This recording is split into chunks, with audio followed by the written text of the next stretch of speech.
Good evening.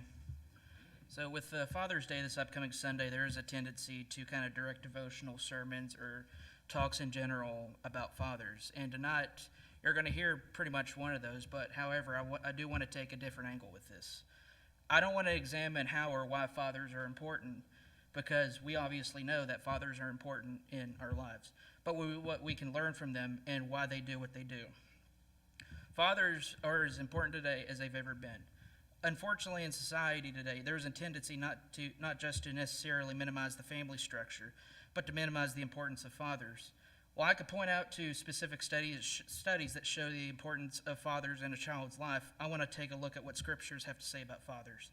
In addition, I want to look at scriptures that clarify what we can learn from fathers. While there are numerous things we can learn from father figures in our life, there are three things I would like to point out or dive into further.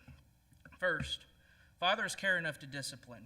For this point, I'm sure many of you know where I'm going to go with this. Let's turn to Ephesians chapter 6, verse 4. Again, that's Ephesians chapter 6, verse 4.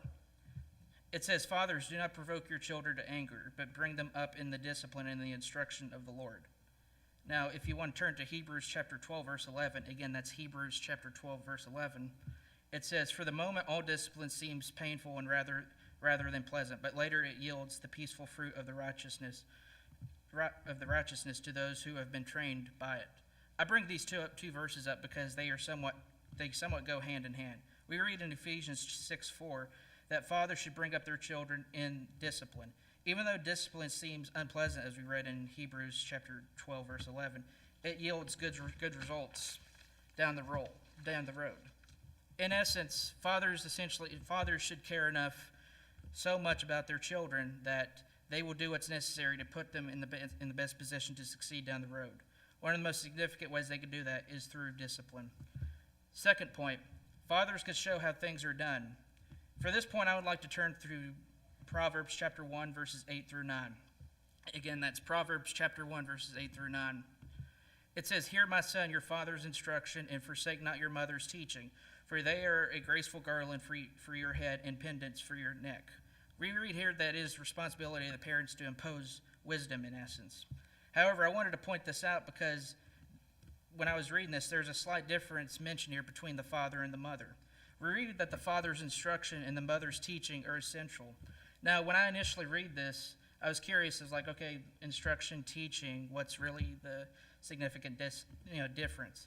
In essence, teaching communicates ideas, theories, or concepts, while instructing gives someone the steps or tools needed to do something. Based on what we read just now, we are supposed to take the instruction our fathers give us and maximize it.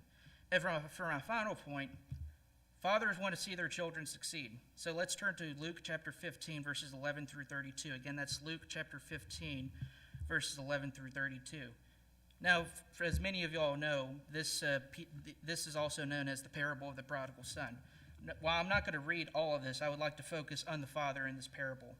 As many of you know, this parable focuses on a man with two sons. The youngest wanted his share of the property that was coming to him. The father then divided up the property between them. Soon after, the youngest son took all he had and went to a faraway country. Soon this son squandered all he had, and shortly, someone in that country eventually hired him to do some work for him. He soon realized that his father's servants were in a better position than he was, and the son decided to go back to his father so he could be his servant. So with that in mind, just kind of quick Cliff Notes version of that, I want to pick up in verse 20. In verse 20, it starts off by saying, "And he arose and came to his father. While he was still a long way off, his father saw him and felt compassion, and ran and embraced him and kissed him. And the son said to his father, 'Father, I have sinned against heaven and before you. I am no longer worthy to be called your son.' But the father said to his servants, 'Bring quickly the best robe and put it on him, and put a ring on his hand and shoes on his feet. And bring the fattened calf and kill it, and let us eat and celebrate. For this my son was dead, and he is alive again. He is lost, and he is found.' And they began to celebrate." Now, what's always stood out to me kind of about this parable is kind of the father's initial reaction to seeing his youngest son for the first time since he left. While the parable doesn't necessarily detail the father's emotions, one could imagine the father possibly experienced several emotions during that time. Nevertheless, the father is glad to see his youngest son return home. Ultimately, he wanted to see his son in a good position. He wanted to know if his son was okay. That is essentially what fathers want for their children. So as I bring my thoughts to a close tonight, I just want to state an obvious fact. The fathers and the father figures in our lives can be some of the most influential people that we have in our lives. In my personal life, two of the most influential people to me have been my dad and my late grandfather, his dad. Well, I didn't know my other grandfather from my mom's side. Based on the way that those who knew him talked about him, they had great respect for him, and he impacted many people, just like as I'm sure many fathers have had. Which leads to this question: what impact are we making on the people around us? What legacy are we leaving to those around us? So tonight, if you wish to be baptized, or if you need the prayers of the church, please come while we stand and sing.